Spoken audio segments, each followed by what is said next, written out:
My name is Tom Keating, and I want to give the world a wake-up call. We are in grave, grave danger.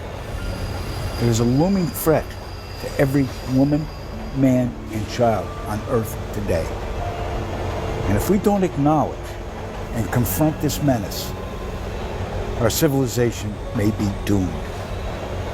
The source of this information comes from the memoirs of a man in black.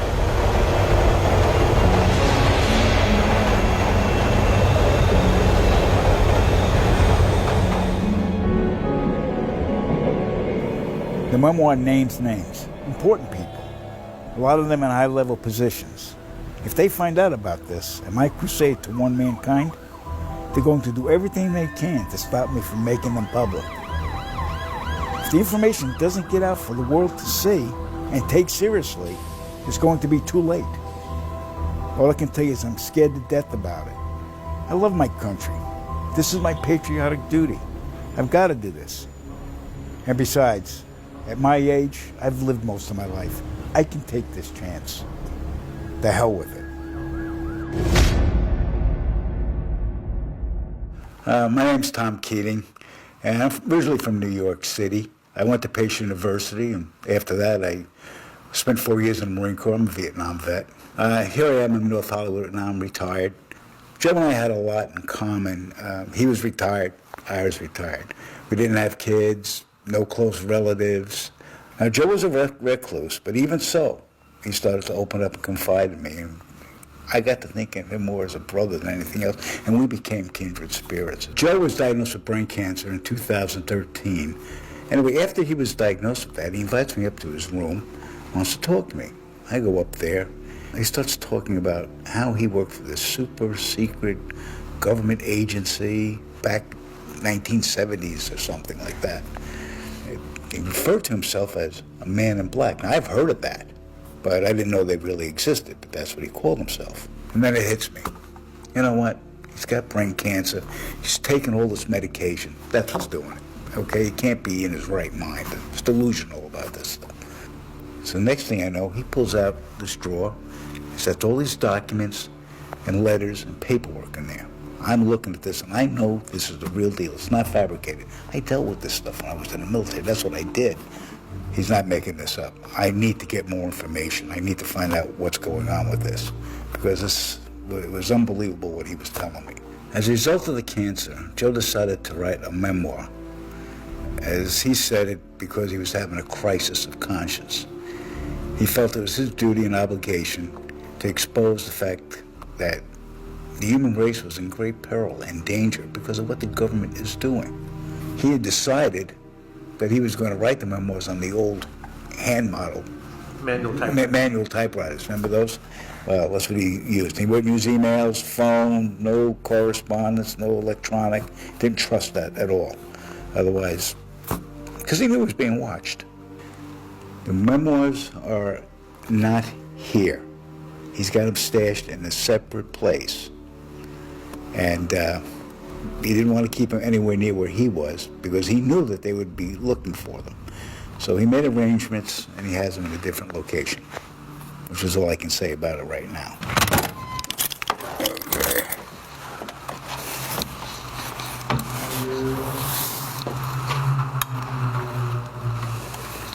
So tell me about what this is. Okay.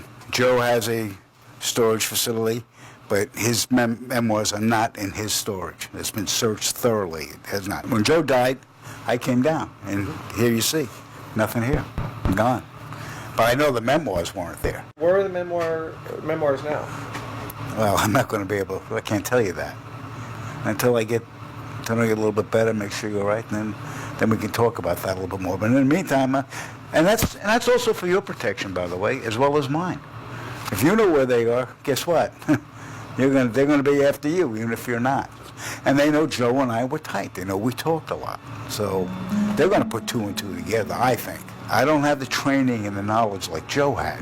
I'm just a regular civilian. I don't know. I walk down the street and everybody looks the same to me. I don't know. Well, I was supposed to meet Joe for lunch. He didn't show up. I called him, texted him, No answer. That's not like Joe, okay? He's always on time, prompt. So right away, I'm concerned. So I decide to go up to his apartment. So I come up here, ring the doorbell and bang on the door. No answer. So finally I said, I really know there's something more. So I get the manager and we go inside. And that's when we found him, just lying dead on the couch. And then on top of it all, his apartment's a total mess. Everything all over it. I mean, it looks like it's been ransacked. And I can't get that because I don't understand that because it's locked from the inside. So here he is, he's dead, it's all ransacked, locked from the inside, and Joe couldn't do it. He's too frail, he can't move all that stuff around. I say, it's those guys, they knew what he was doing, they were looking for the memoirs, and they went in, they ransacked. And the coroner says natural causes. But you know what? I don't believe that. I think they killed him.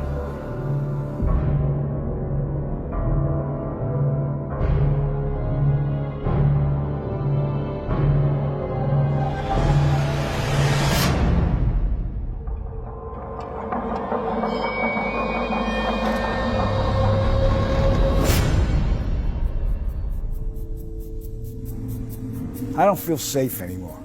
I get the feeling that I'm always being watched. So I travel to populated areas. It's the only way I can focus on my strategy to release the memoirs in the right way. Every day I'm reaching out to publishers, bloggers, conspiracy sites, trying to find someone, anyone who will take this seriously. Trouble is, the second I mention Man in Black, the door closes on me. I don't think most people think they ever existed, only in the movies. I'm getting desperate. I feel the walls closing in on me. If I'm going to do this, I got to do it fast. Because if anything happens to me, nobody will know what lies ahead.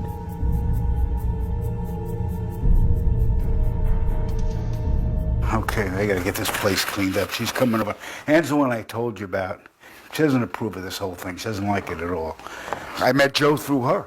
She knew Joe before she knew me. He needed a place to stay, so she knew there was an apartment in this building. So she's the reason this whole thing happened. If she hadn't brought Joe over here, I never would have met him and never would have had this situation.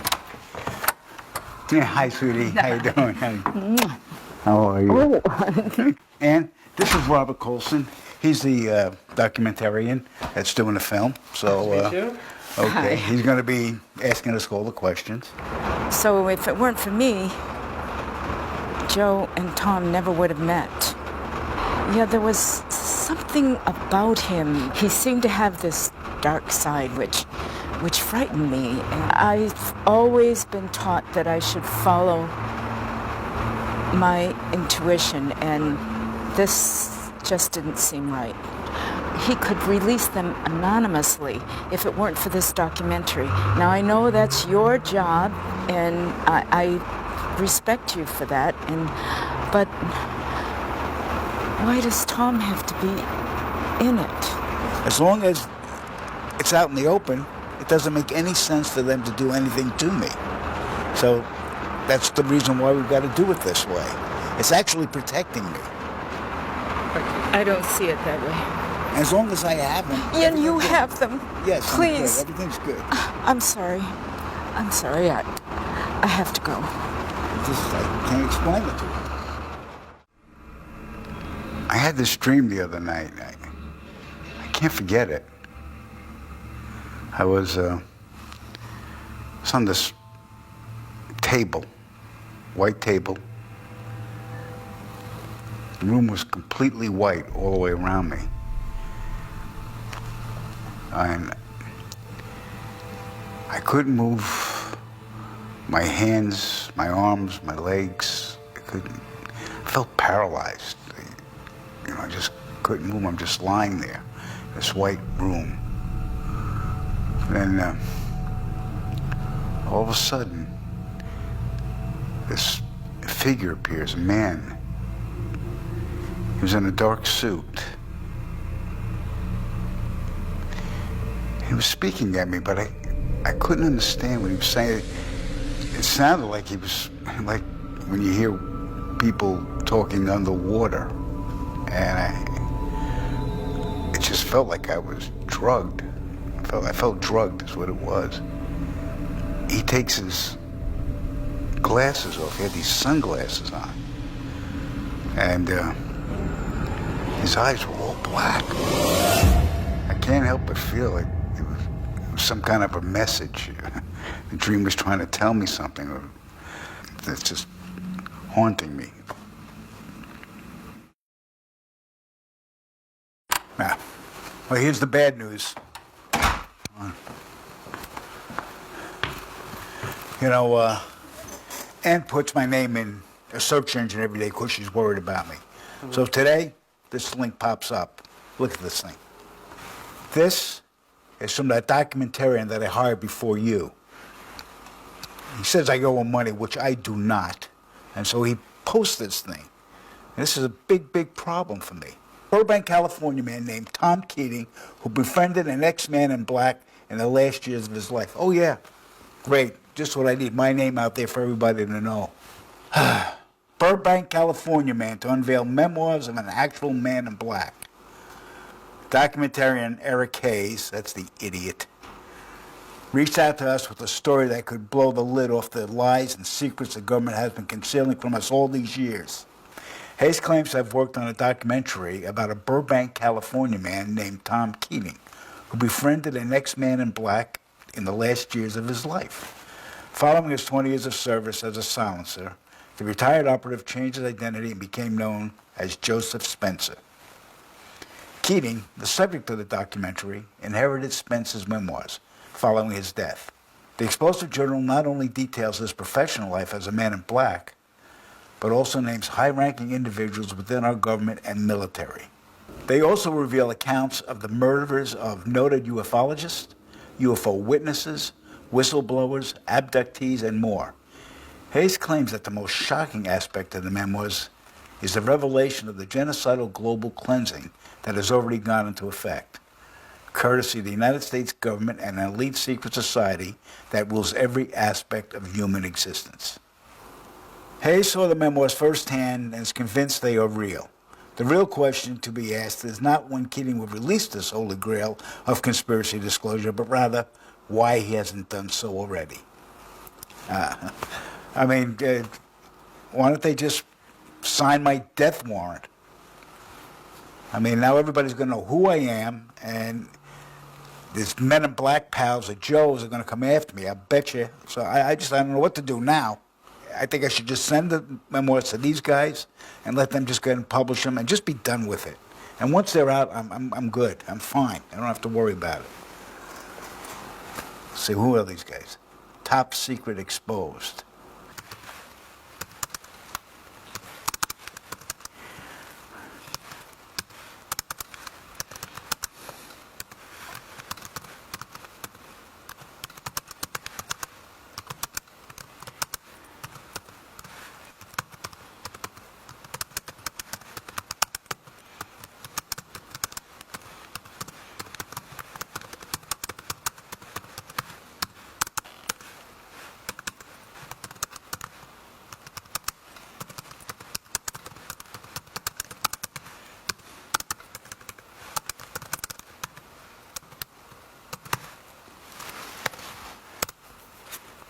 Okay, sent.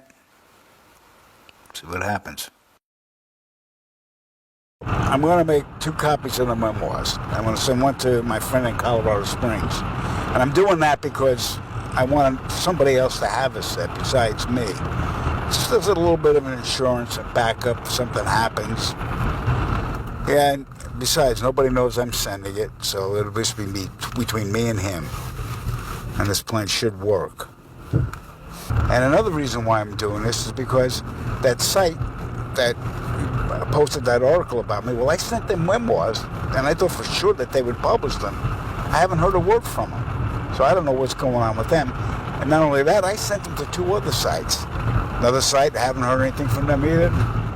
Another site sent me a 1-word answer. Fake.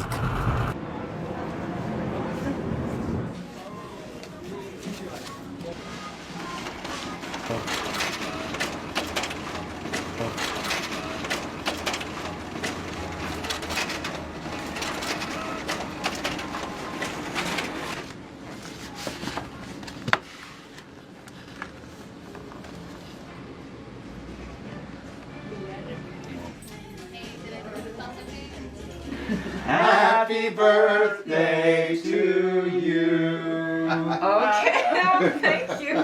Here I go. Happy birthday, honey. Brother, he just came for my birthday. He's going back to Vermont tomorrow. Hello, brother. Hey, His name is Michael. nice to meet you. Hi. This is Claire. Hi, nice Claire. To meet you. And Nice to Ben. meet you. Ben has been. Ben. One of my favorite holidays, occasions, is Ann's birthday. Because not only does she get younger, but she gets better. I appreciate how much you care about me and putting up with some of my crazy things, which I hope will soon be over. I hope so too. Okay. Yeah.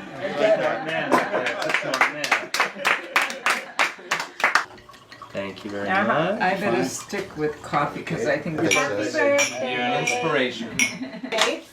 Always a good time. Always time to cake. This cake Not looks today. like it has every bit of gluten in it.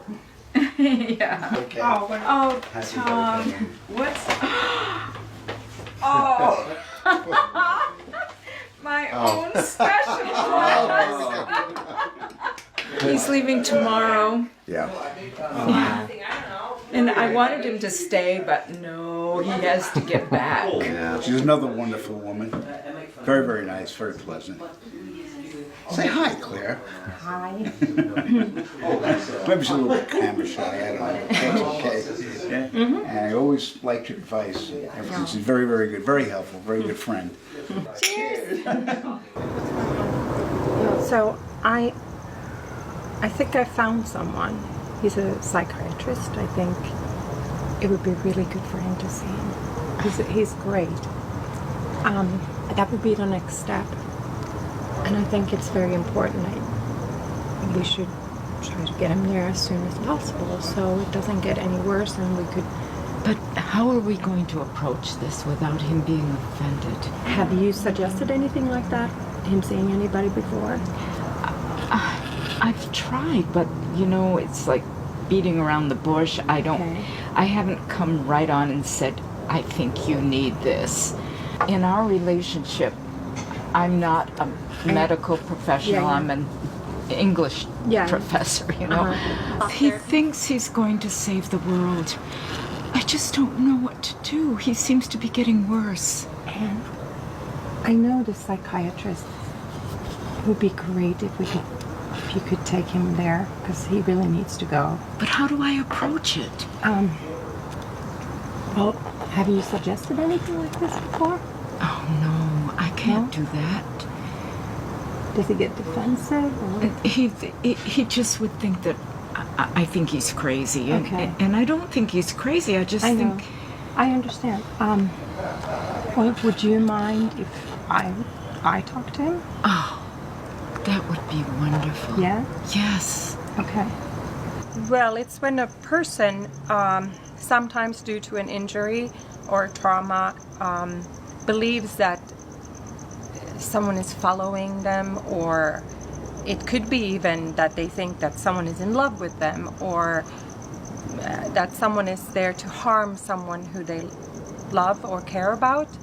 And usually it's either exaggerated, like seriously exaggerated, or untrue. It worries me a little bit, this documentary, that you're following him around, and he's a delusional man. I'm worried about him, and I wouldn't want to use someone who's ill for anybody's entertainment. Each of my students, and I know what they need to do. And if a child is really working and struggling, then I accept that they're doing their A best. little more leeway. Yes, but if they're extremely gifted and just sliding through, then I push them.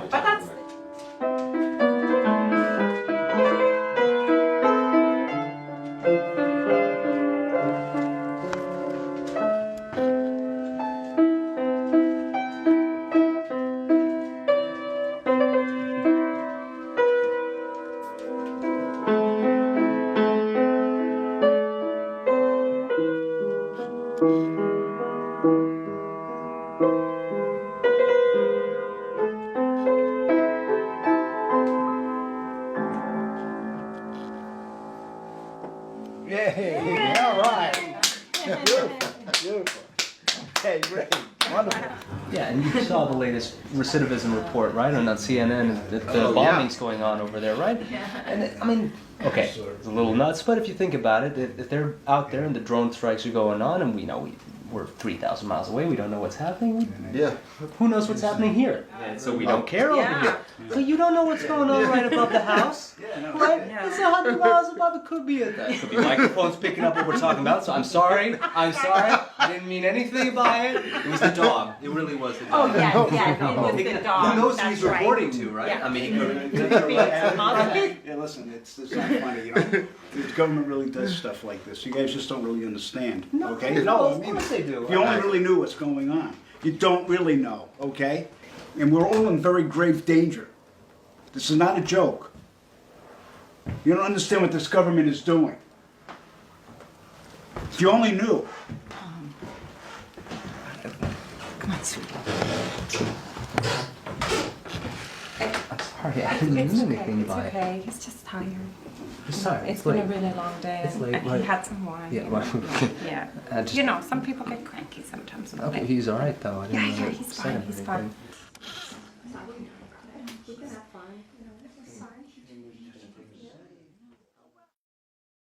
Last week I sent the package of the memoirs to my friend in Colorado Springs.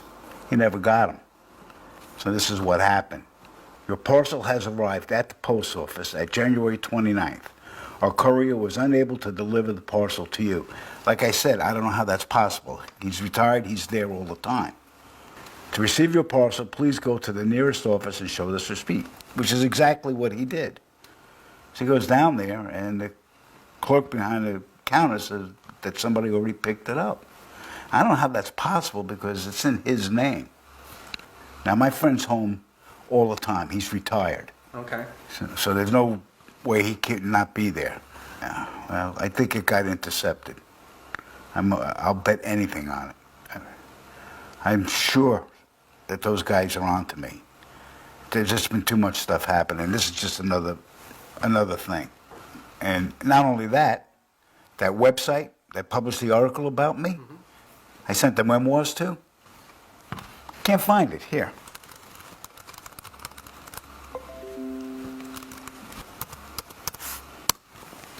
See? That's the site. See what happens? It's not there anymore. I sent them the memoirs. Now I can't find them. I don't know. That's just another sign of what's going on. There's somebody hanging out on the corner over here watching me all the time. Knocking on my door, I get phone calls, strange noises, you name it. Nothing I do seems to work. And they seem like they know exactly what I'm going to do, when I'm going to do it, and they stop it somehow. Like Joe told me, I mean, these guys can do anything. They got all sorts of money, they got all sorts of equipment, and sophisticated technology that we don't know anything about. And some of the stuff I read in their memoirs, it's entirely possible. I don't know, maybe Ann's right. Maybe I'm just batting my head against the wall. But I can't quit now. I'm too far in. So I'm going to send it to you again, but I'm just going to bet the same thing is going to happen. But this time, let's just be right on it. Be there before they have a chance to give it to anybody else. Let's try that. All right, thanks. All right, Jim. All right, see you later. Now I got to worry about him. All right. Because if they know he's going to get it,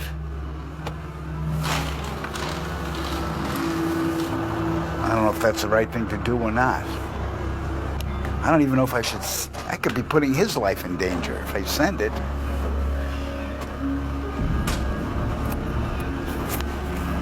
I don't know what else to do. Okay, so I'm typing in the tracking number. So let's see if I can find out any more information on what happened to this package.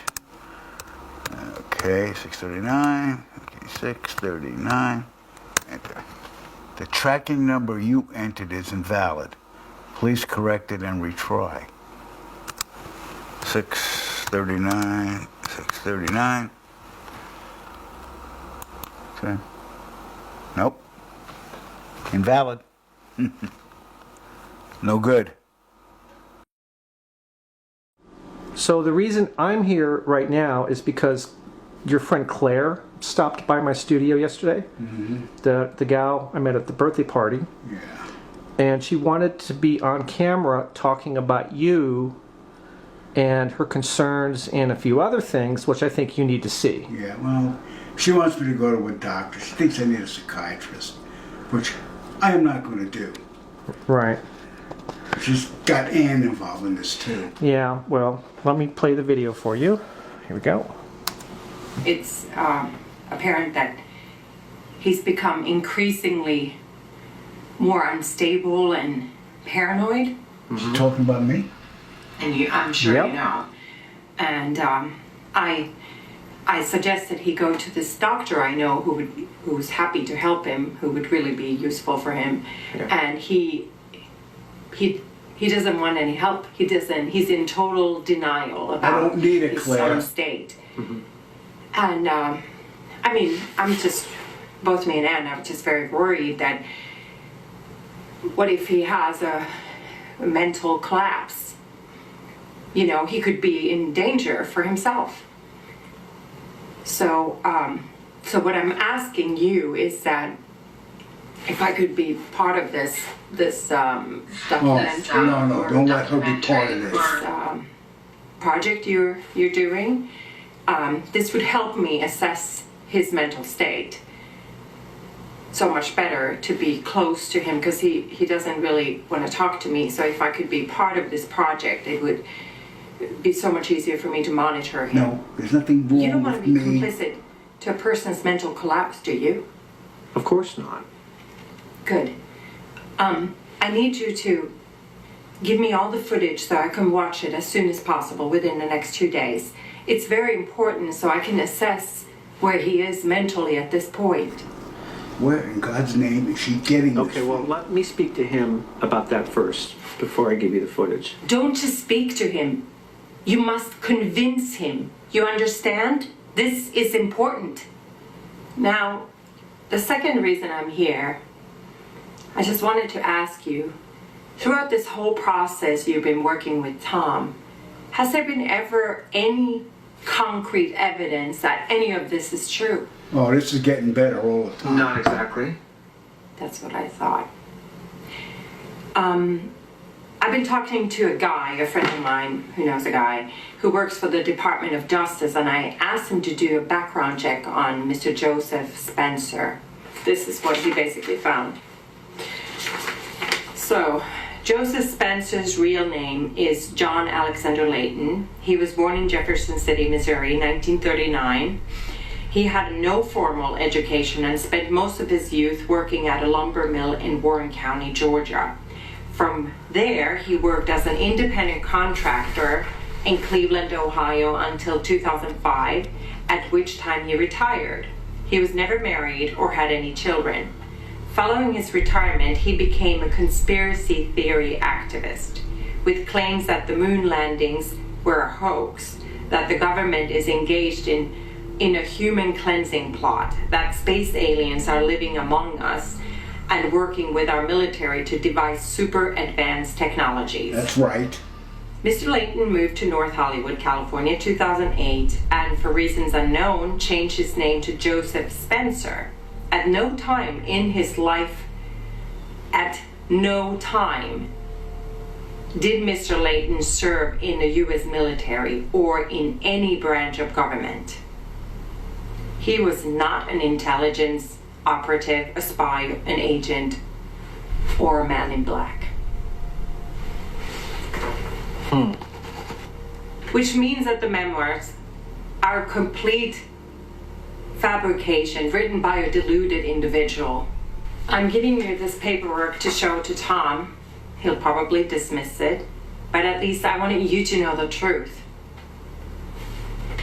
All of this, everything you're doing, is based on lies.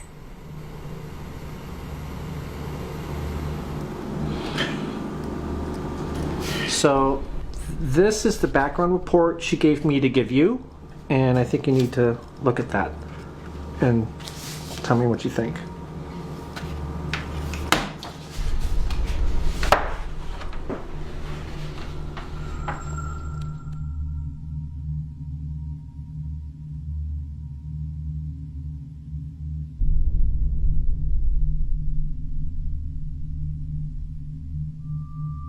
I want you to know this is all bullshit.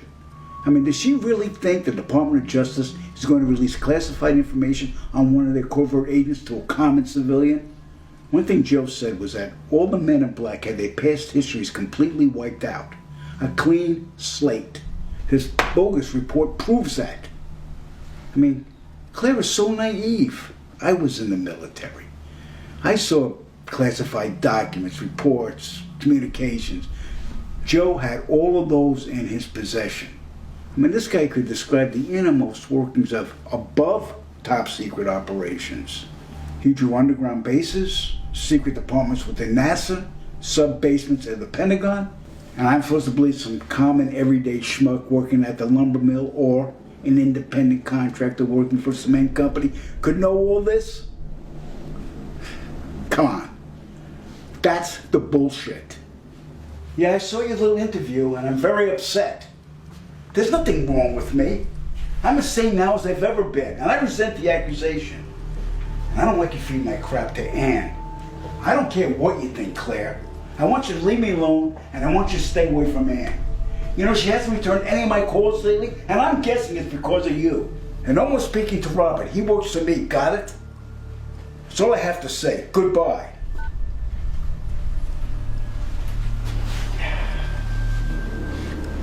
I'm sorry, Robert. I think you should go. I want to be alone for right now, okay? Yeah, no, that's fine. I'll give you a call tomorrow. Okay. All right, I'm ready to show you the memoirs. Okay. Now, we're going to go to an undisclosed location. I'm going to take my vehicle, and you're not going to know where we're going to go, okay?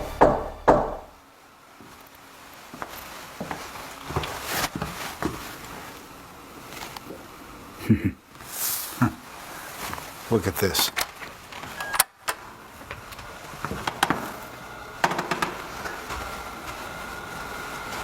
Oh, that's weird. Uh-huh. It's the second time that's happened. Nobody. No one?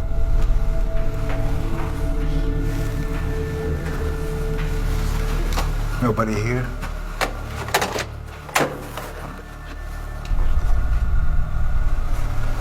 Now, how could they knock that fast and disappear like that? You tell me. All right, let's go. Let's go. So I've selected portions to read off. We'll do the vital stuff today and more tomorrow. Okay. Okay, here it is. My name is Joseph Spencer. From May 1970 to October 1997, I served the United States government as a top secret operative, but not in a category that is commonly known or understood. I was known as a man in black. Following 7 years acting as a counterintelligence agent for the CIA, I was recruited for a new assignment that entailed working within above top secret operations. I was aware of the black budget projects, but never knew the context of them due to their high level of secrecy. Even the president was denied access to their inner workings. Annually, billions of dollars are poured into black projects, which operate without any supervision or intrusion. They have full autonomy. The operations deal primarily with advancing military technologies, most of which have been reverse engineered from recovered alien spacecrafts that had either crashed or were shot down by our military. The public, sadly, will never, ever have knowledge of these operations. This transition in my life happened in 1970. The senior black project director was William T. Latham, who had worked under CIA Executive Director Richard Schlesinger. Latham stated that I was the perfect candidate for my new position.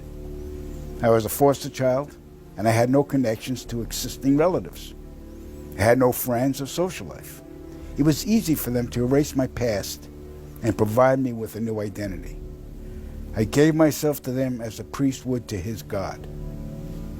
But first, my mind had to be erased. I was injected with various forms of mind-altering drugs, LSD, heroin, mescaline, morphine, sodium pentothal, and more. drug-induced hypnosis followed with antegrade and retrograde amnesia. The goal was to program me to do two things: kill and forget. After 9 months of programming, I had become a man in black.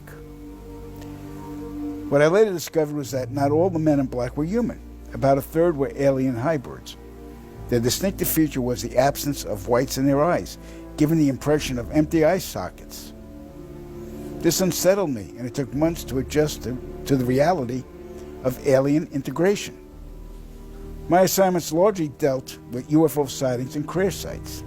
In August of 1971, I witnessed my first UFO crash site just north of Edwards Air Force Base in California. Inside the craft were 3 grayed humanoids, 2 dead, 1 still alive. Also in the craft was a human female abductee. The alien humanoids were transported to the base, but 2 witnesses had arrived before us and took several photographs. The first surrendered his camera, but the second fled. When we apprehended him, he resisted, and I was ordered to silence him, which I did.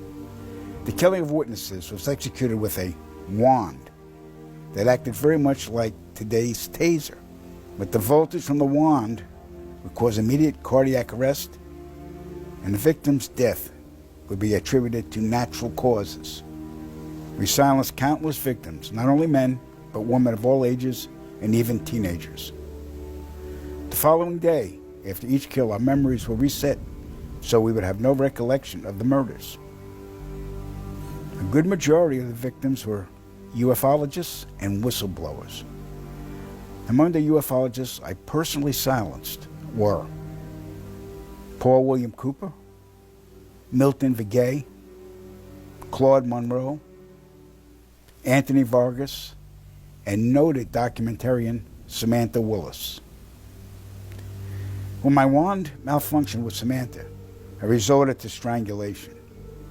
She fought for her life for almost 2 minutes. In recalling this act, I stared into her pleading eyes for the entire duration with absolutely no remorse, guilt, or feelings. That was how effective the mind conditioning was. And it's her face that haunts my dreams more than anyone's to this day. So they stuffed out a documentarian. Yep. Well, that's not good to hear. Yeah. All right, we're going to move on. In 1954, Dwight Eisenhower signed what's known as the Granada Treaty with the alien gray race. In exchange for shared alien technologies, the Greys were allowed to abduct a number of humans annually for medical examination. The Greys also demanded anonymity from the public. A short time later, human technology took a giant leap forward with circuit chips, fiber optics, and lasers. The Granada Treaty is still active today, but the number of human abductions has increased, despite objections from the world governments. Now, the really interesting part. Every year, at least 8 million children go missing in the world.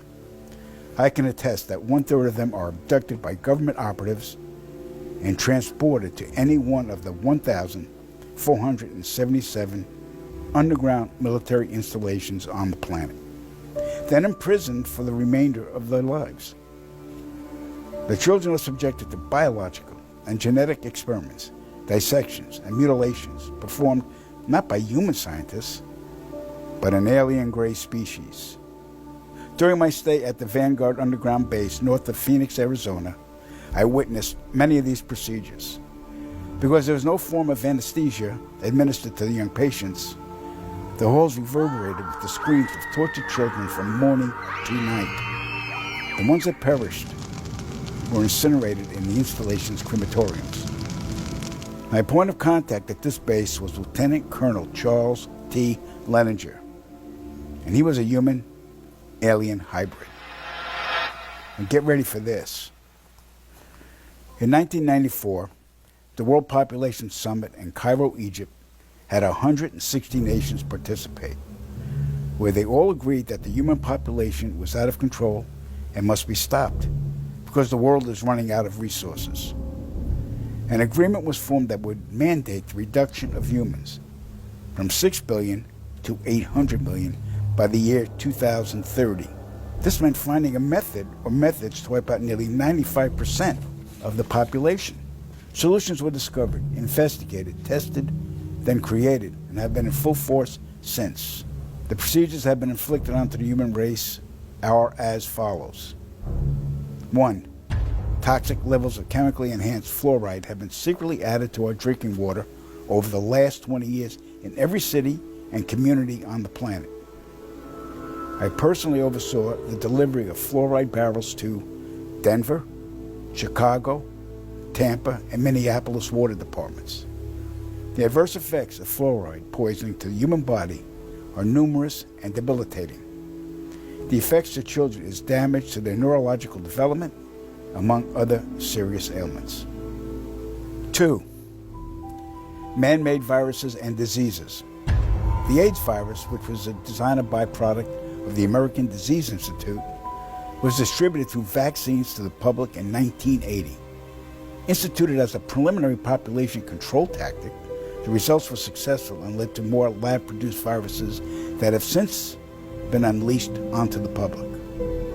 Among those is the development of a mutated version of the common flu to replicate the 1918 influenza pandemic that killed 40 million people.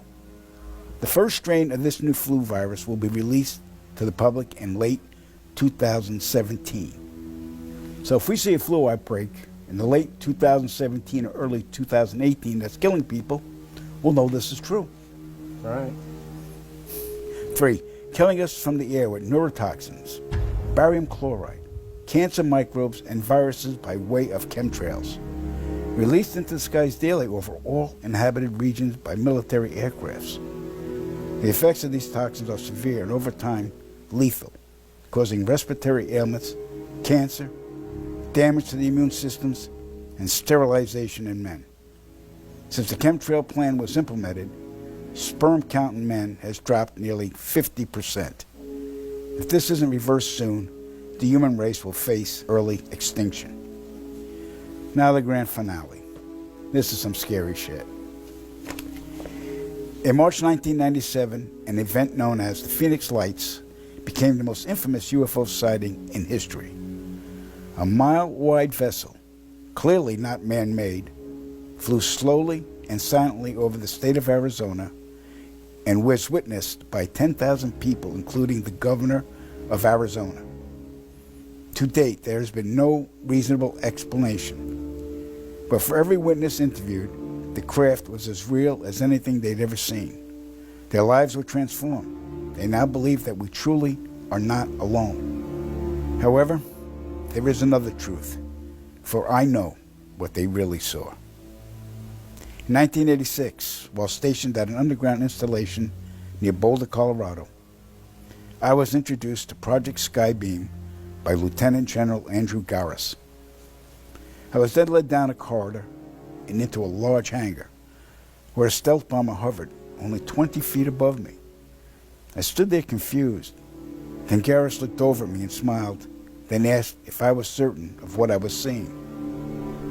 I replied, of course. What else could it be? I was then shocked to find out that this wasn't a real craft. It was a projected hologram. Since the early 1950s, scientists have been developing holographic technology, and over the years improved it to a state that we can only imagine. As I stood there staring at the bomber, which looked so absolutely real and solid that I could reach up and touch it, I contemplated the possibilities. What if this projection was 1,000 feet up in the sky? How would anyone know that that was an illusion? The Phoenix Lights craft, witnessed by 10,000 people, was the first grand-scale skybeam test upon the public. It succeeded beyond expectations. In October 1938, Orson Welles unleashed his War of the Worlds radio broadcast to the American public. It was so realistically portrayed, vast portions of the population went into panic. Terrified citizens scrambled to evacuate their cities in droves. America had been easily tricked by very simple means. To amplify this response, those who are truly in power of not only our country, but all the countries on the planet, and who are the true purveyors of the depopulation process, have formulated the final stage of their sinister plan. In the year 2024, a global event will alter the course of mankind's future. The world will stand witness to a massive alien invasion. Thousands of projected holographic alien warships will blanket the skies, sending people into a global panic. Real military crafts within the holograms will inflict actual damage to the surrounding areas to sell the gimmick.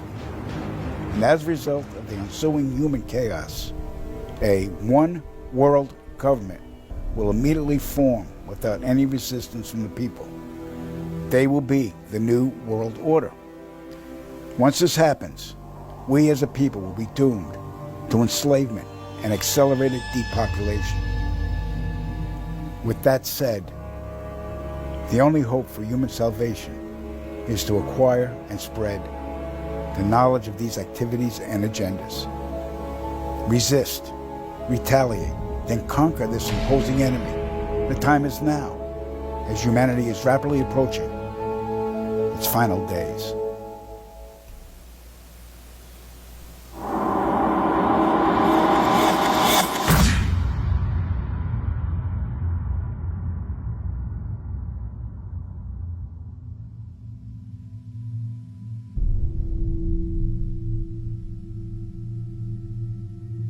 The knowledge of what's coming is taking its toll on me. I see all of these people living their lives, enjoying themselves, planning their futures, oblivious to the fact that it's all going to end soon. Here I am at a park where children are playing, and in the skies above, I can see the chemtrails, poisoning the air and slowly killing us all in plain sight. I've never felt so helpless. I want to scream out to the world, but I'd only be laughed at, ridiculed. When Claire said the memoirs were a fabrication, I secretly wished she was right. Then I could sleep at night. But I know, beyond a reasonable doubt, that it's all true. That Joe was being completely forthright. I saw it in his eyes. I heard the tremor in his voice when he spoke about it. It didn't come off as an admission. It was more of a deeply concerned confession. He was scared for us all. And that says a lot, coming from a man who was a government assassin. All right. Well, I can't get a hold of Ann. She's not answering her phone. None of my texts, emails, nothing's being answered. Even her sister lives in Utah, though, but she's been trying to reach her. No calls, no nothing. I'm going to have to go over there and find out what's going on because something's wrong. Something's really wrong. Well, the car's here. What the heck?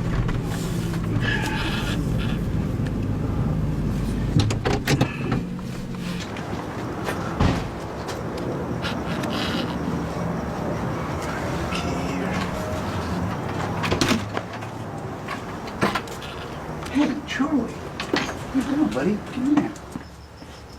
Where's Mommy? Huh? Ann?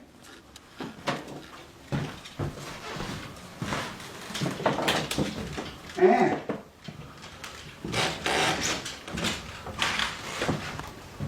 Ann?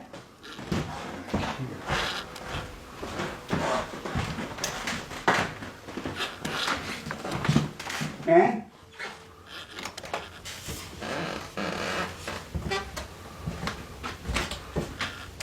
The bed hasn't been slept in.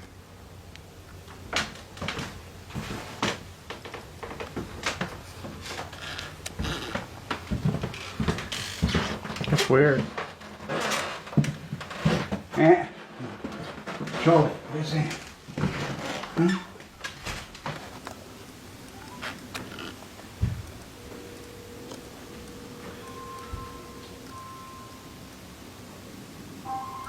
The phone, oh, it's ringing from the, sounds like it's ringing from the bedroom.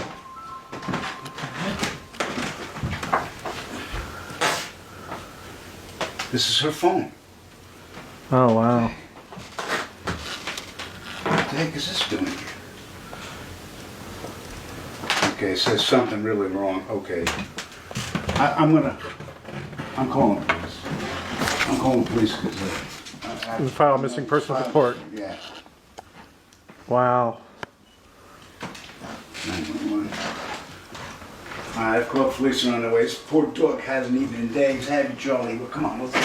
Okay. All right, come on. Yeah. They're on their way. Police are on their way. Over here.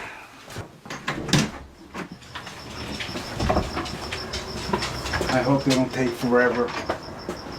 I'm having trouble right now. I'm sorry. I know I hope to God nothing's happened to her over this stuff, these guys. If something happened to her, it's my fault. It's going to be my fault. I mean, stupid thing. I should have never let Joe talk me into this.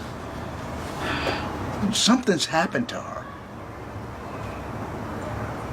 And it's not good. I can tell you that right now. Well, we just left Dan's and the police took their missing persons report, but refused to go on camera for some reason. Yeah. Go ahead, tell them what they did. Well, as soon as they got there, they saw me with the camera and they walked over and told me to stop filming. And then they made me erase the shots I did of them and watched me do it on the spot. Well, I don't know about you, but I got a weird vibe from them. And did you notice when they first got there, the officer referred to me as Mr. Keating? How did he know my last name? Yeah, that's I only right. gave my first name to the 911 operator. Yeah. That's very, very suspicious, if you ask me. And I'm wondering about the guy in the back seat of the police car because he didn't have a police uniform on. Yeah, that's right. I couldn't get a clear look at him, but he was not in a police uniform, and he was definitely watching us. Yeah. So what are you seeing? I think we're being followed. Really?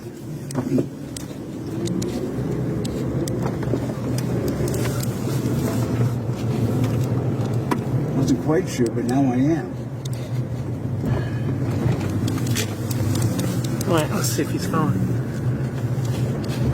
Yep. Yep, he's following us.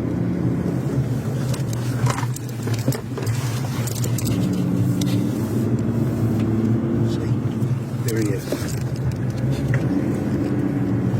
think he's been following since we left Dan's. Why? Oh, see? Yep. There he is. You know what?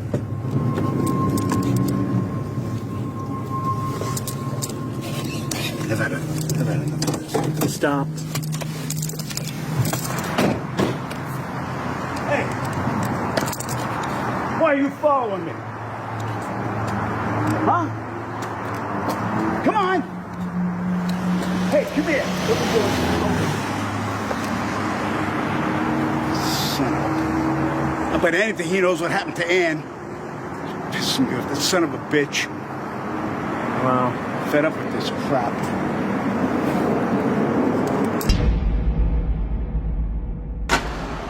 Hey. You're not gonna believe this. I got something to show you. Okay. What happened? We'll just go this way. Faster. I just want you to see it, okay? I'm sorry, I just...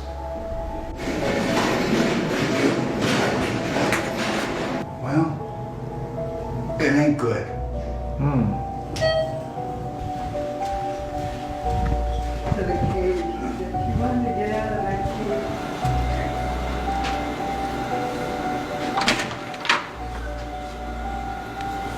Whoa. Look at that. Whoa. This is what I walked into. Could you imagine?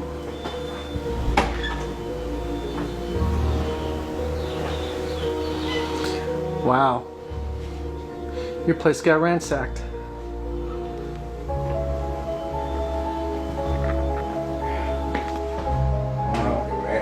All right, so you took apart your bedroom.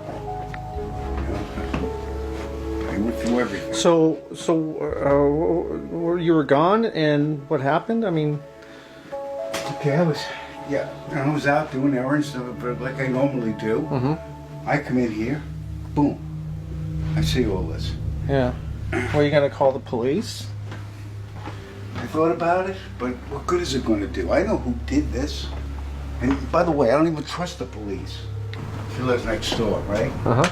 She's saying, yeah, 2 guys walking around back here, back down around here. Oh, wow. Over back and around the alley. I went inside for a while, she said, and then came back out, and they were gone. And I don't know if anybody else saw them or not, I don't know, but I'll bet anything, it's our friends.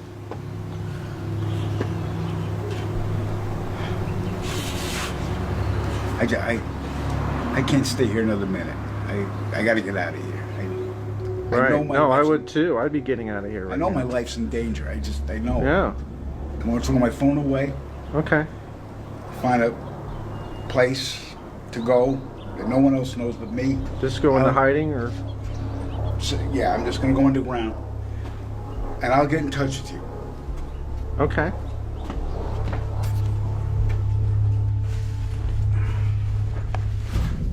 I wonder how they got in here. Yeah. They saw the 2 men in the dark suits, that's it. She didn't know what they were doing, anything. Obviously it was them. Right. And Anne's still missing. God only knows what happened to her.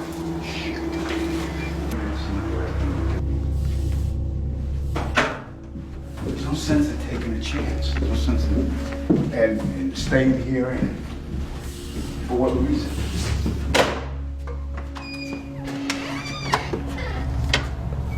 I don't know what to do. I think you're doing the right thing. I think just going into hiding and just laying low. You gotta think about it. Think of something.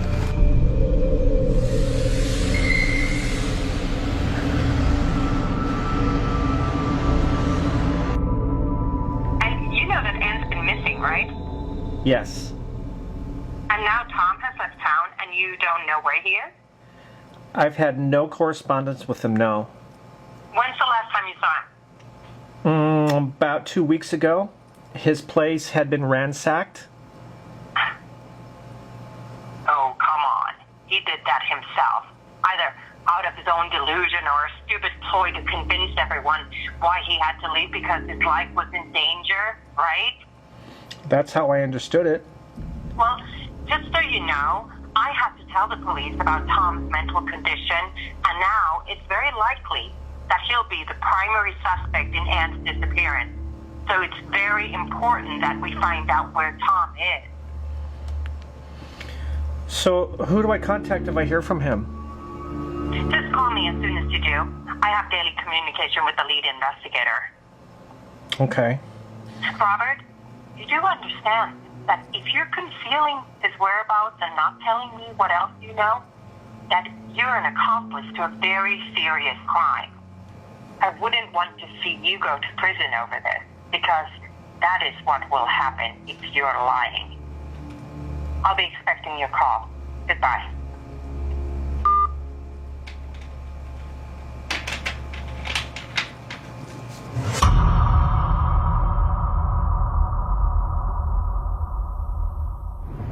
This is Howard Camilla speaking to you from the Jackson County Sheriff's Department here in downtown Pascagoula, where this morning we had an interrogation or interview with 2 of the gentlemen that reportedly sighted and were taken aboard a UFO late last night in the Goche area. It landed approximately 2 feet off the ground. It never touched the ground. And 2 creatures came out and carried them in aboard. Regarding the truthfulness of his statement that he saw a spaceship, 3 space creatures, and was taken to this spaceship on October 11, 1973. It is my opinion that Charles Dixon told the truth when he stated, number 1, that he believed he saw a spaceship. Number 2, that he believed he was taken into this spaceship. And number 3, that he believed he saw 3 space creatures. It hovered about 3 feet off the ground. 3 creatures who were described as about 5 feet tall, with big eyes, pointed ears, wrinkled skin, a pale-colored skin. They had claw-like arms and feet, came out, and they hovered or floated. They didn't walk. They kind of floated out, just suspended him in midair with nothing to hold him up except that he was weightless. And they took this big eye-looking object and went over him. I guess you'd say like an X-ray, like you take an X-ray or take a picture of him. And it seemed something like a big eye. I keep referring to it as an eye because it was about size for a small baseball. In the end, it was focused toward me. It was a different color or different light. So once the craft deposited you and Kelvin back on the bank, without any further ado, it just departed? It departed, that's right. It departed. The Air Force won't talk about those things. They didn't even want to talk, they didn't want to talk with us about it. Were you afraid during this entire thing? I certainly was, and I can explain that. Just normal fear is something that you expect here on this earth. But this was something that wasn't supposed to even exist, and it's fear that you can't even explain.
Were you followed? No, I don't think so. I didn't see anybody. How about your groceries? Oh, thank God. Haven't eaten for 2 days. This is where you're... Wow. So there's no electricity here? No, they're renovated. Oh, okay. Whose house is this? And it's Ann's brother's. Oh, yeah, the guy that was at the party.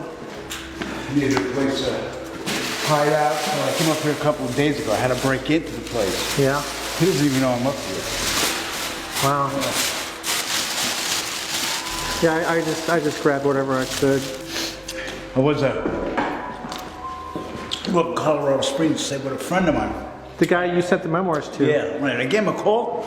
Doesn't answer. Some guy answers. Won't give me his name. Wants my name, wants my phone number. I know. So you call him and then some other person answers? Yeah, right. I didn't like it. I hung up.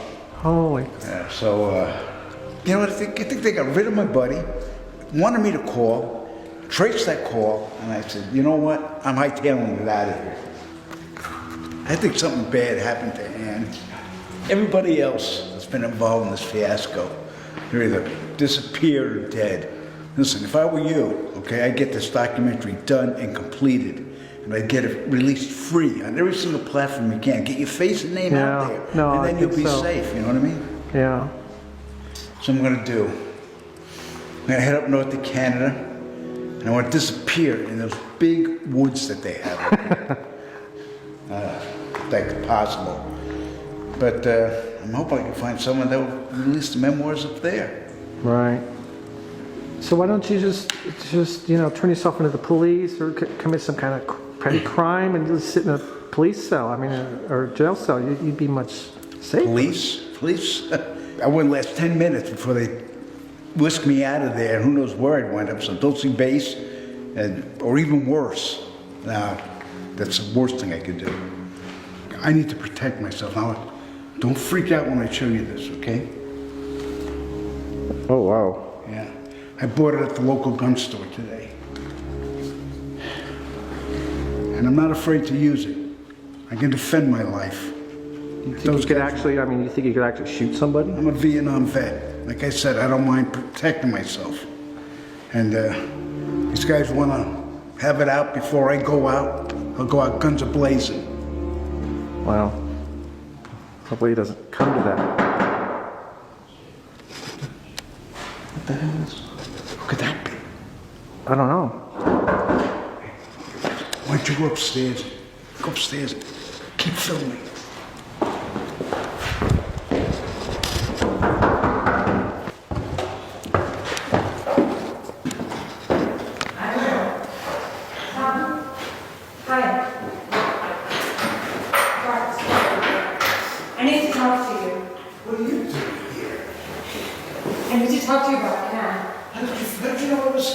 call Robert. Oh, great. So where's Anne? That's a good question. I have no idea. I've been looking for forever. Listen, you have to come with me. You crazy guys out there trying to kill me. No, but if you don't leave, you're gonna be in trouble. Don't you understand? Hiding here will make you look guilty. Guilty? Where's Anne?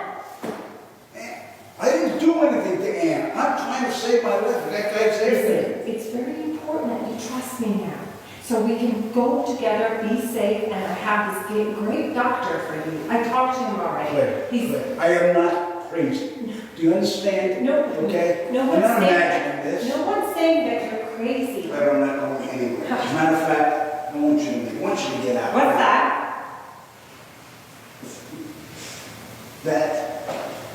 That is a world famous memoir that everybody's been talking about. What's it to you? Oh, shit.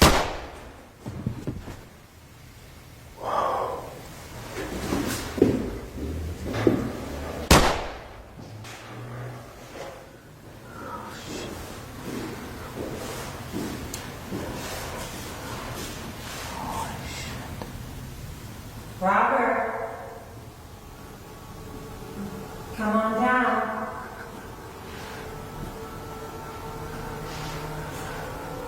I know you're there. Robert? You gonna make me come up? Fine.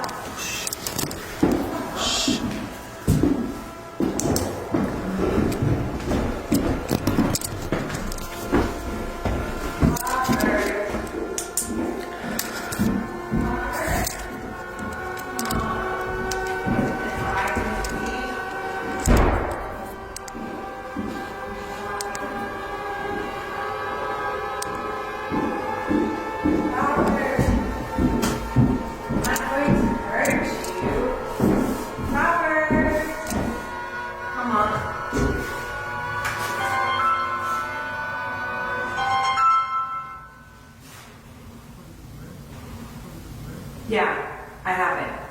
I'll come down and open the door.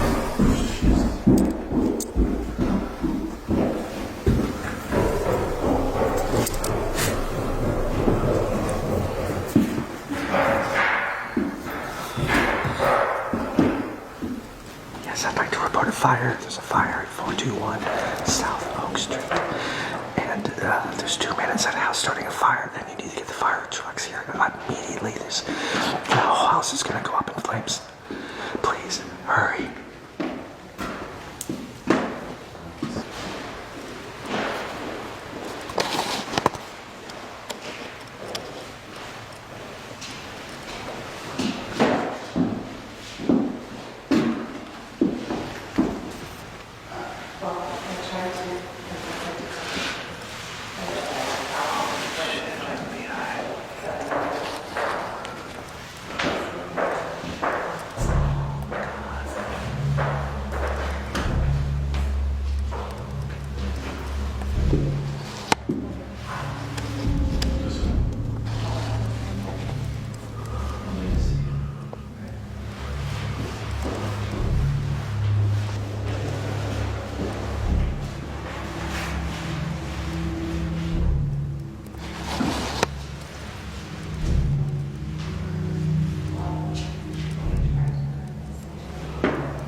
very smart to call the fire department.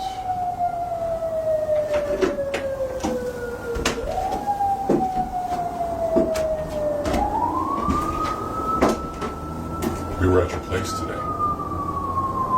We confiscated your computer, your external drives. We have everything. There's nowhere you can run, nowhere you can hide. We will find you. I'll take that.